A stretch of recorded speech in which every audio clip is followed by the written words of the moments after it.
नमः। ओम श्री मात्रे नमः। श्री विद्या संजीवन साधना सेवा पीठम में आप सभी साधकों का स्वागत है। और एक नए कोर्स का जो ओपनिंग है, पब्लिशिंग है, वो मैं आपके सामने करने जा रहा हूँ।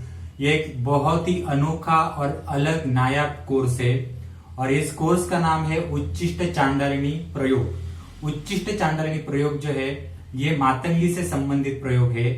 मातंगी का ही एक नाम उच्चिष्ट चांडालिनी है और ये बहुत कड़क नियम वाली एक प्रकार से साधना है।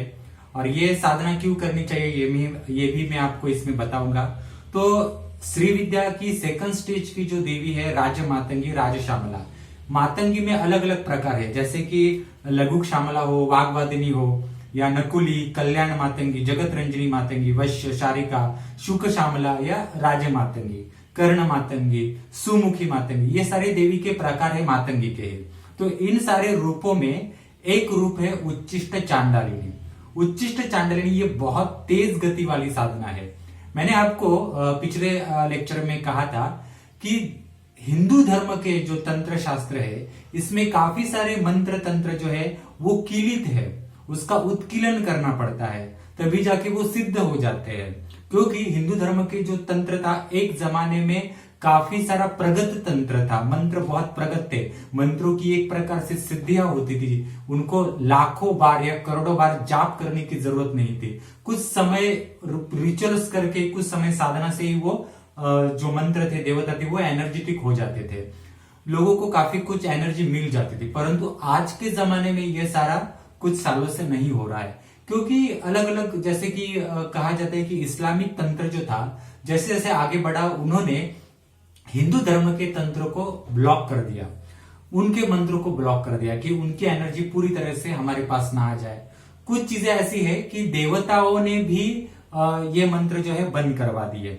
सिर्फ आपके सामने मंत्र आ जाता है पर उसकी एनर्जी आपको खींच के नहीं आती, इसलिए गुरु का मार्गदर्शन भी बहुत जरूरी होता है। तो ये सारी जो बातें हैं, ये सारी बातें अन्य धर्मीय लोग, जिसे जैसे हम बुद्धिस्ट धर्म कह सकते हैं, जहां लामाओं को वज्र प्रस्तारिणी वगैरह साधना, छिन्नमस्ता साधना आदि चीजें सिखाई जाती है। तारा की साधना लामाओं में चलती है, तो वो बहुत ही सिद्ध शक्तियां है उनके पास और उनकी जो एनर्जी जो है वो बहुत आगे गई एनर्जी है। तथा अगर आप जैन तंत्र में देखें तो जैन साधु भी जो है उनकी पद्मावती साधना हो तो उनमें भी बगलामुखी साधना है, लक्ष्मी कमला की साधना है और मातंगी साधना जैसे अलग अलग साधना उनमें भी है, तो उनके भी मंत्र बहुत सिद्ध है। तो ऐसा बुद्ध संप्रदाय में और अगर आप जैन संप्रदाय में देखने जाओगे तो उनके मंत्र हमारे हिंदू धर्म से अलग है। देवी देवता एक ही है, परंतु देवी देवताओं को अलग प्रकार से वो पूजा करते हैं।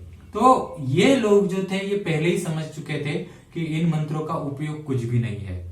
हाँ, अगर इनको उपयोग में लाना है तो काफी सारी साधना करनी पड़ेगी, तब जाके ये उपयोग में आएंगे और इसके लिए एक एक जन्म भी जो है वो कम पड़ जाएगा।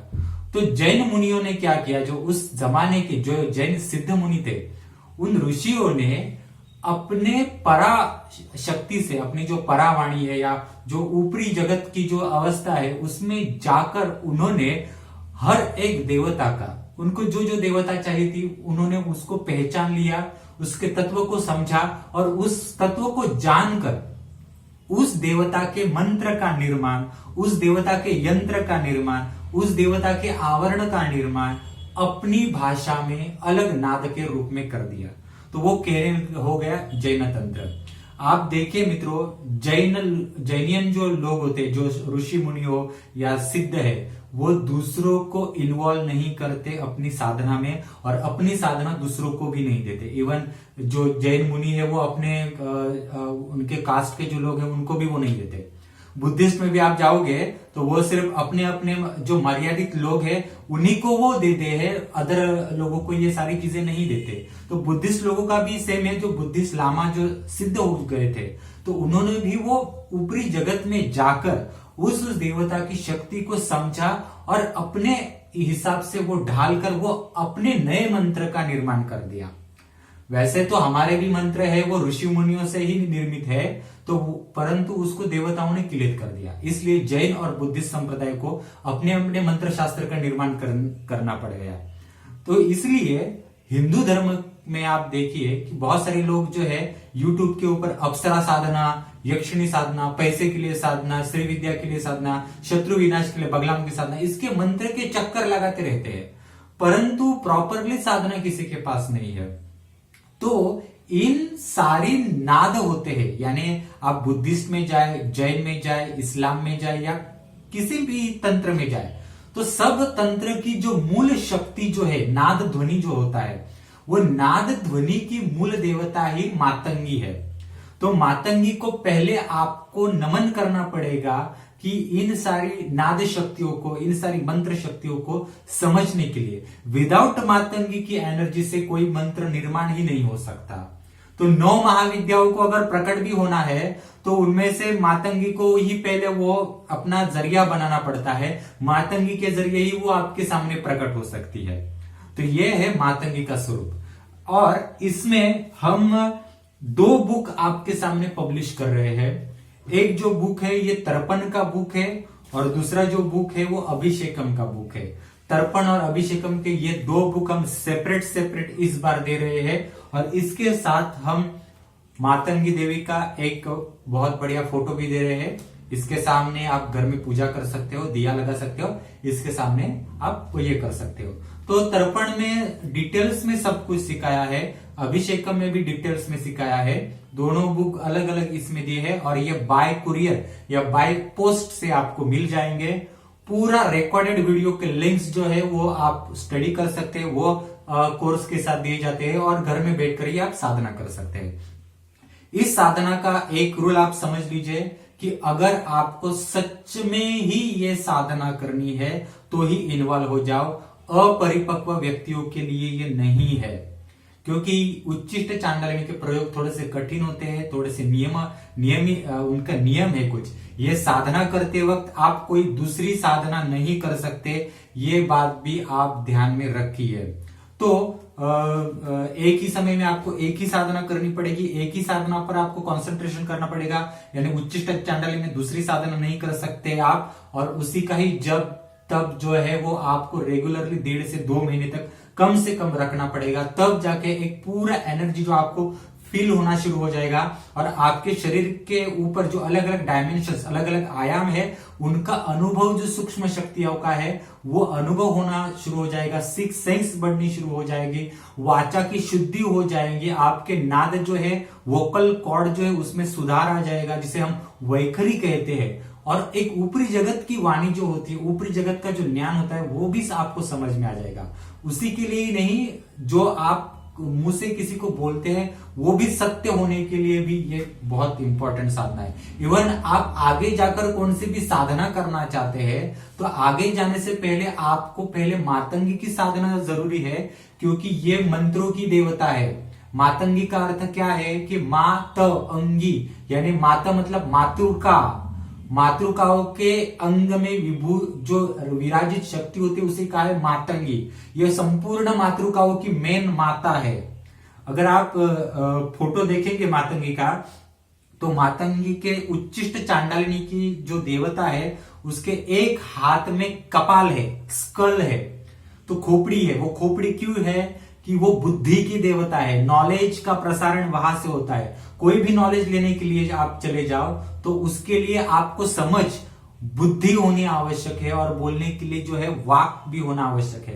तो वो पूरा स्कल जो हमारा कहते हैं, एक प्रकार से उसकी एक पूरी शक्ति उसमें होती है। कोई भी नॉलेज समझने के लिए, कोई भी विद्या, कोई भी देवी देवता समझने के लिए मातंगी इंपॉर्टेंट है, इसलिए उसके हाथ में स्कल है। और वीणा है, वीणा का मतलब क्या है कि वीणा से अलग अलग सुर बहते हैं, तो वो सुरों की देवी है। सिर्फ उसमें गायन ही नहीं आता, कला क्षेत्र के लोगों को ये इंपॉर्टेंट है ही, परंतु सिर्फ कला ही नहीं, जो वीणा से उत्पन्न होने वाले नाद है। वीणा मतलब क्या है, हमारी कुंडलिनी जो शक्ति है उसको बोला है वीणा। तो हमारे कुंडलिनी शक्ति में अलग अलग प्रकार के नाद क्रिएट होते हैं, और ये नाद जो है अनुसंधान करते हैं एक प्रकार से नॉलेज को। नॉलेज गेन करने की जो लहरें है, वो तरंगे है, वो रेडियो के लहरें है, उसे कहा है नाद ध्वनि, जो है मातंगी के हाथों में। तो ये सब कुछ मातंगी क्रिएट करती है। आपके बॉडी में आकर्षण शक्ति बढ़ा सकती है, आपके चेहरे के ऊपर आकर्षण शक्ति बढ़ा सकती है, आपके शब्द में एक प्रकार से पावर की एनर्जी आ सकती है। एक टोटल एक एनर्जी फील्ड बदल देना। किसी भी साधना करने से पहले आपको यह साधना करनी चाहिए, तभी जाकर कोई आगे की साधना जो है बहुत अच्छी तरीके से सफल हो सकती है। तो इसीलिए हमने यह उच्चिष्ट चांडालनी का प्रयोग लाया है। झूठे मुंह से ये साधना करने के विधान है। झूठे मुंह से कैसे ये विधान करने हैं, इसमें हमने हवन का कुछ बढ़िया सा मार्गदर्शन भी किया है, कैसे आप हवन कर सकते हो, बलि पूजन कैसे करना है, तथा मुंह में कौन से औषधियां रख के इसके जप करने हैं, जाप करने हैं, ये डिटेल्स में इसमें बताया है। और ये इतनी अनोखी साधना है, आपको बताता हूं मैं कि मातंगी, एक तो कृष्ण को मातंगी कहा गया है क्योंकि कृष्ण की एनर्जी और मातंगी की एनर्जी बहुत सेम है। हाँ, कृष्ण का जो एक त्वचा का रंग है और मातंगी का त्वचा का रंग सेम है। कृष्ण तत्व हमारे हृदय चक्र में आता है, मातंगी भी हमारे हृदय चक्र में आती है। मातंगी को मंत्रिणी कहा है। मंत्रिणी मतलब प्रधानमंत्री, सारे मंत्रियों को खींच के होता है, सभी मंत्रियों को मैसेज करना पड़ता है प्रधानमंत्री को। तो एक प्रकार से आपकी पोजीशन उस प्रकार से अपने आसपास लोगों के आसपास बनाना, ये काम करती है मातंगी। तो मातंगी में मित्रों ये जो उच्चिष्ट चांडालनी का प्रयोग है, इस उच्चिष्ट चांडालनी के प्रयोग में आपको मैं बताता हूं कि इसमें कौन सी देवियों का पूजन है। आप एक बार देख लीजिए तो आपको समझ में आएगा। इसमें अष्ट सिद्धियां है, अनिमा, महिमा, लघिमा, वशित्वा वगैरह जो सिद्धियां है, इनका कन्यकाओं के साथ पूजन है।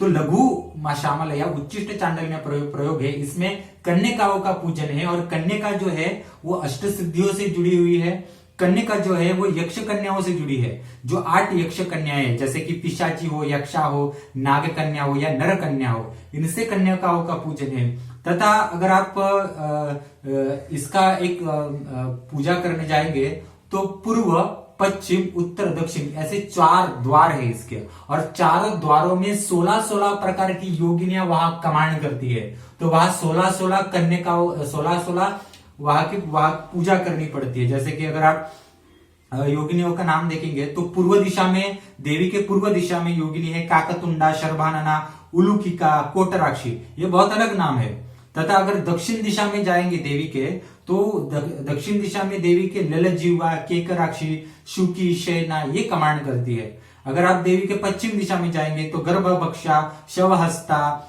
क्रौंची, प्रेतवाहना आदि जो है वो उसकी एक प्रकार से उसको कमांड करती है। तो ये सारी जो विषय है, ये सारे विषय जो है, ये देवी जो है आपको इसमें मदद करती है मित्रों।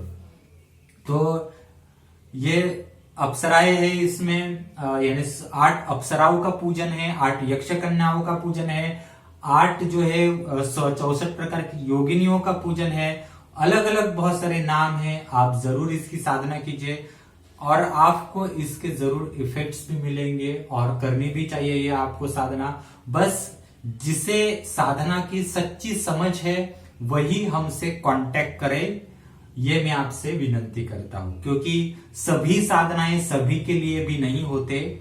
तो मुझे कांटेक्ट नंबर है 9860395985। आप नीचे देख सकते हैं कांटेक्ट नंबर, मुझे व्हाट्सएप पे मैसेज कर सकते हैं अगर आपको ये सच में करनी हो साधना। और हमारा यूट्यूब चैनल भी सब्सक्राइब कीजिए, शेयर कीजिए, और मुझे जरूर कांटेक्ट कर सकते हैं आप किसी भी बात के लिए। और आने वाली गुप्त नवरात्रि जो है, इसकी आपको बहुत सारी शुभकामनाएं। धन्यवाद।